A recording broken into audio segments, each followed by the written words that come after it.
Channel. आज हम पढ़ेंगे क्लास 6 का chapter number 4 that is timeline and sources of history.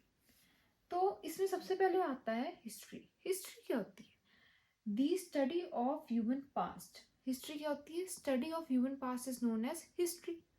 मतलब कि पुराने टाइम में ह्यूमन ने क्या किया, वो कैसे रहते थे, वो कैसे खाते थे, हंटिंग करते थे, गैदरिंग करते थे, फार्मिंग करते थे, क्या करते थे, कैसे रहते थे, कौन से कपड़े पहनते थे, वो सब क्या आ जाएगा? ह्यूमन पास्ट में आ जाएगा। ठीक है, उसको हम क्या कहते हैं? हिस्ट्री।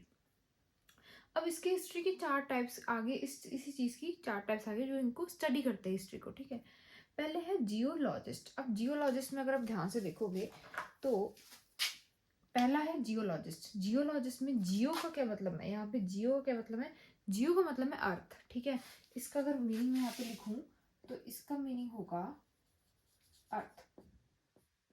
ठीक है, तो जियो का मतलब अर्थ, लॉजिस्ट का मतलब स्टडी। तो जियोलॉजिस्ट जो अर्थ की स्टडी करते हो, किस चीज की? Physical features of the earth. For example soil हो गए, स्टोन्स हो गए, रिवर्स हो गए, सीज हो गए, हिल्स हो गए, माउंटेन्स होंगे। ठीक है, ये सब आते हैं जियोलॉजिस्ट में। उसके बाद जो स्टडी करते हैं फॉसिल्स की। ठीक है, फॉसिल्स क्या होता है? Remains of the plants and animals. ठीक है, from millions of years ago in the form of fossils. उसको जो स्टडी करते हैं वो क्या होता है? पैलेंटोलॉजिस्ट। ठीक है, लॉजिस्ट का मतलब स्टडी होता है।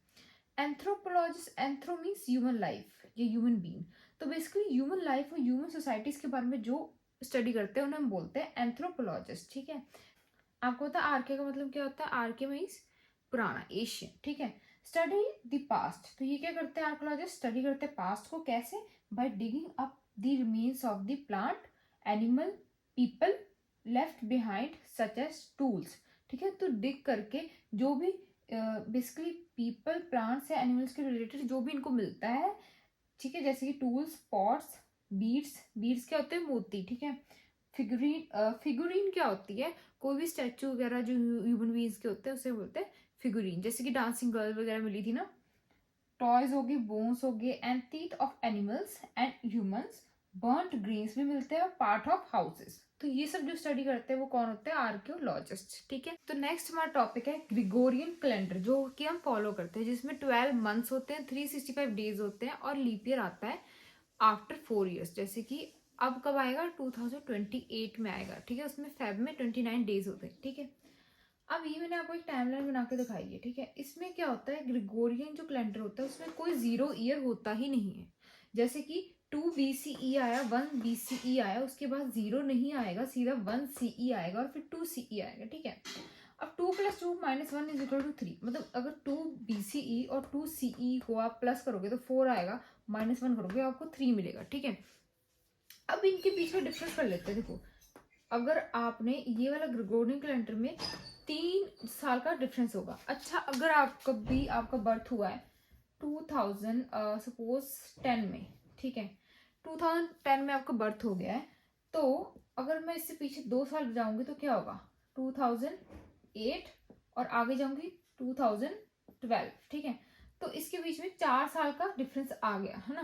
पर यहाँ पे क्या है? यहाँ पे अगर आप चेक करोगे तो 1 2 3 3 साल का डिफरेंस है। ठीक है, उसके बाद आपको ये मैंने समझा दिया। उसके बाद आप देखो, अगर हम सपोज कि हम 2024 में हैं, जो गौतम बुद्ध है उनका बर्थ हुआ 560 BC। ठीक है, इनको प्लस करेंगे तो हमें क्या मिलेगा? 2584। इसमें से हमें -1 करना पड़ेगा, तब हमें पता चलेगा कि कितने ईयर्स अगो वो पैदा हुए थे। वो कितने हुए थे? 2583 ईयर्स अगो। ठीक है, उसके बाद हम देखेंगे सेंचुरी क्या होती है। सेंचुरी क्या होती है? पीरियड ऑफ 100 ईयर्स जो होती है उसे हम कहते हैं सेंचुरी। मिलेनियम क्या होता है? पीरियड्स ऑफ 1000 ईयर्स, उसको हम कहते हैं मिलेनियम। ठीक है, जो हमारा नेक्स्ट टॉपिक है वो है how is time measure in history. मतलब जो हिस्ट्री है उसमें हम टाइम कैसे मेजर करते हैं। Okay, era.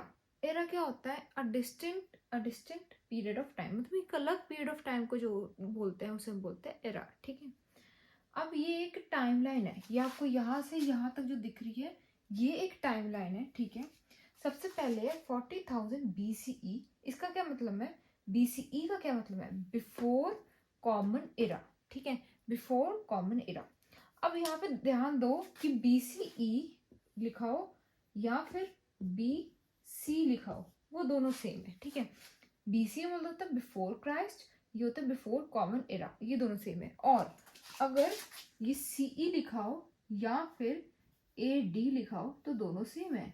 CE का मतलब होता है कॉमन एरा, AD का मतलब होता है एनो डोमिनी, मीन्स AD और CE का मतलब होता है after the birth of the Jesus Christ, और BC का मतलब होता है before the birth of the Jesus Christ. ठीक है, तो ऐसे हम टाइमलाइन बनाते हैं।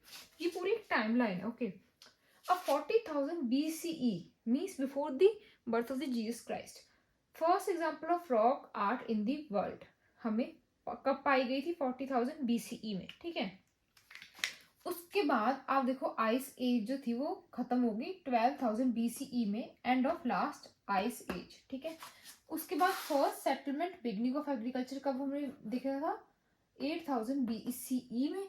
और हम आज अगर देखें तो हम इसके आगे हैं, मतलब कि हम अगर आप बोलोगे तो 2025 AD, या फिर अगर आप CE भी लिखना चाहते हो तो लिख सकते हो। तो हम 2025 AD या CE में अभी इधर है। ठीक है, उसके बाद है टाइमलाइन। आपको भी अभी बताया कि ये पूरी टाइमलाइन है, तो इसमें आपको क्या पता चलता है? It shows sequence of dates and events covering any particular period.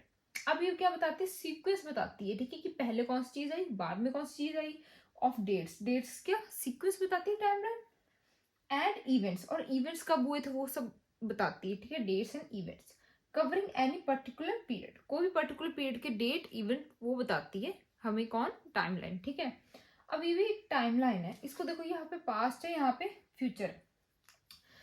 560 BCE means before common era, birth of the Buddha हुआ था। ठीक है, उसके बाद जीसस क्राइस्ट, इनका बर्थ जो है वो अननोन है, इसलिए हम इनको रखते हैं बीच में। इससे पहले होता है BCE और उसके बाद होता है AD या CE। ठीक है, उसके बाद है 2000 CE कॉमन एरा, और हम यहाँ पे हैं 2025 CE।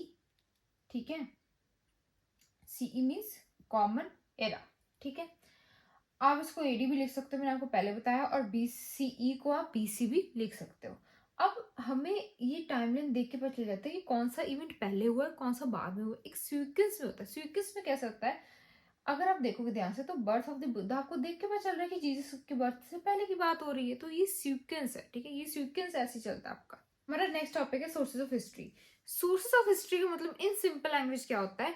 वो चीजें जिनसे हमें पता चल सके कि पास्ट में क्या हुआ है। ठीक है, for example a place, person, tax, कोई भी प्लेस, कोई भी जगह, कोई भी पर्सन, कोई भी टैक्स, और एन ऑब्जेक्ट, कोई भी चीज। ठीक है, from which we gather information, जिससे हमें इंफॉर्मेशन मिले अबाउट सम पास्ट इवेंट, कुछ पास्ट इवेंट की या फिर उस पीरियड की। ठीक, उसे हम कहते हैं source of history. So simple. अब हिस्टोरियन कौन होते हैं? हिस्टोरियन कौन होते हैं? A person who studied and writes about the past. तो एक इंसान जो कि पढ़ता है और लिखता है पास्ट के बारे में, जो कि पढ़ता है और लिखता है, ठीक है, पास्ट के बारे में, उसको हम कहते हैं हिस्टोरियन। तो हिस्टोरियन कौन होते हैं? A person who study and write about the past is known as historian. Easy है ना? ठीक है, उसके बाद जेनेटिक्स। अब आप नेक्स्ट टॉपिक देखोगे जेनेटिक्स क्या होता है। ठीक है, तो जेनेटिक्स क्या होता है? हाउ इन प्लांट, एनिमल और human certain features get pass from one generation to another. जैसे हम बोलते नहीं कि आपके तो फीचर्स बिल्कुल आपके फेस के, आपके पापा पे गए, मदर के गए, तो क्या होते हैं? हम बोलते हैं कि जेनेटिक्स ऐसे हैं। ठीक है, जेनेटिक्स ऐसे हैं कि वन जनरेशन टू अनदर जो भी फीचर्स वगैरह जो पास ऑन होते हैं, ठीक है, उसे हम कहते हैं जेनेटिक्स। तो अब आप इमेज ये ध्यान से देखो, इसमें है सोर्सेज ऑफ हिस्ट्री। इसमें 4 टाइप्स के हैं: oral sources, literary sources, artistic sources, archaeological sources. सबसे पहले बात करेंगे ओरल सोर्सेज की। ओरल सोर्सेज कौन से होते हैं? जो बोल के बताए जाते हैं। ठीक है, जैसे कि जेनोलॉजिकल फैमिली ट्री होता है, और फोकलोर होता है, स्टोरीज जो कि बोल के बताई जाती है। ठीक है, उसके बाद आता है लिटरेरी सोर्सेज। लिटरेरी सोर्सेज में जो लिखी जाती हैं चीज़ें। ठीक है, जैसे कि Indian literature, Vedas and itihas, poem and plays, historical text, collection of stories, scientific and technological text. उसमें फॉरेन अकाउंट भी आते हैं, जैसे कि ट्रेवलॉग्स। उसमें जो लोग इंडिया में ट्रैवल करते हैं वो अपनी कंट्री जाके इंडिया के बारे में लिखते हैं, जैसे कि इब्न बतूता, ठीक है, उन्होंने भी लिखा है। उसके बाद हिस्टोरिकल क्रॉनिकल्स, जो कि लंबे हिस्टोरिकल डॉक्यूमेंट होते हैं, उसको हम कहते हैं हिस्टोरिकल क्रॉनिकल्स। ठीक है, उसके बाद है आर्टिस्टिक सोर्सेज, हाँ एक ये लिटरेरी सोर्सेज है, इसमें इंस्क्रिप्शंस भी आती हैं।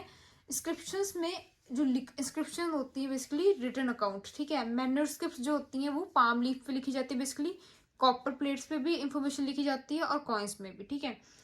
उसके बाद है आपका नेक्स्ट टॉपिक आर्टिस्टिक सोर्सेज, जो कि आर्ट से रिलेटेड है, जैसे कि पेंटिंग्स हो गई, स्कल्पचर्स हो गया, पैनल्स हो गया, ठीक है। फिर आर्कोलॉजिकल सोर्सेज, जिसमें कि मॉन्यूमेंट्स आ जाते हैं जैसे ताजमहल वगैरह। माउंट्स क्या होते हैं? पाइल ऑफ स्टोन्स, ठीक है। नेक्स्ट है human, animal and plant remains, ठीक है। ह्यूमन का कुछ भी मतलब अगर हमें मिल गया, कुछ भी रिमेन्स मिल गई एनिमल की, प्लांट की, वो टूल्स एंड वेपन्स, ठीक है, कोई भी टूल या वेपन मिल गया। फिगरीन एंड ऑर्नामेंट्स, फिगरीन आपको पता है ये कोई भी स्टैचू वगैरह जो होते हैं ह्यूमंस के, ठीक है। पोएट्री, और उसके बाद आता है हैबिटेशंस एंड बुरियल्स, ठीक है। तो हैबिटेशन जहाँ पे लोग रहते हैं, और बुरियल्स मतलब कि कब्र। अगला टॉपिक है the beginnings of human history, ठीक है। Modern humans Homo sapiens have walked the planet for about 3 lakh years ago. तो पहले 3 लाख ईयर अगो कौन से होते थे? हम मॉडर्न ह्यूमंस, उनको हम होमो सैपियंस कहते थे। और उनके जो फीचर्स थे वो अलग थे, ठीक है। उनके जो ब्रेन था वो बहुत बड़ा था, और वो ग्रुप्स में रहते थे, हंटिंग वगैरह करते थे। हंटर्स थे और गैदर्स थे, मतलब हंटिंग करते थे एनिमल्स की, शिकार करते थे, और गैदरिंग वगैरह फ्रूट्स वगैरह की करते थे, ठीक है। उसके बाद आफ्टर लाइफ, अब ये किसमें यकीन रखते थे? आफ्टर लाइफ कौन सी होती है? जो मरने के बाद लाइफ शुरू होती है वो होती है आफ्टर लाइफ, ठीक है। They live in temporary camps, caves और रॉक शेल्टर्स। तो वो टेम्परेरी कैंप वगैरह में रहते थे, केव्स में रहते थे और रॉक शेल्टर में रहते थे, ठीक है। लैंग्वेजेस, अब लैंग्वेजेस कौन सी होती थी? उनकी जो लैंग्वेजेस होती थी वो अब हम नहीं जानते, वो लॉस्ट हो चुकी हैं, ठीक है। वो बातें करते थे पर वो लॉस्ट हो चुकी है लैंग्वेजेस। यूज फायर, फायर का यूज करते थे। स्टोन टूल्स भी बनाते थे, यूज करते थे हंटिंग वगैरह के लिए। रॉक पेंटिंग में हमें इनका जिक्र दिखता है, ठीक है। ऑर्नामेंट्स कैसे बनाते थे? स्टोन के। पेंडेंट कैसे बनाते थे? मेड ऑफ एनिमल टीथ से बने हुए पेंडेंट भी ये बनाते थे। उसके बाद हमारा लास्ट टॉपिक है द फर्स्ट क्रॉप्स। सबसे पहले क्रॉप्स कब उगाए गए थे, ठीक है। तो उससे पहले हमें समझना पड़ेगा आइस एज। आइस एज कौन सी थी? आइस एज थी तब सब जो सारी चीजें थी वो जम गई थी धरती पे, ठीक है। सब जगह आइस ही आइस हो गई थी। वो कौन सा टाइम था? 1 लाख to 12,000 ईयर्स अगो की वो बात हो रही है, ठीक है। उसके बाद वार्म वेदर हो गया। उसके बाद क्या हो गया? ये जो सब कुछ आइस वगैरह तो जमा हुआ था ना, ये पिघलने लग गया और ओशंस में जाने लग गया, ठीक है। उसके बाद वार्म वेदर है तो कल्टीवेशन तो होगी ना, तो वार्म वेदर की वजह से कल्टीवेशन शुरू होगी ग्रीन्स वगैरह की। उसके बाद डोमेस्टिकेशन भी होगी, गोट्स एंड कैटल्स वगैरह, ठीक है।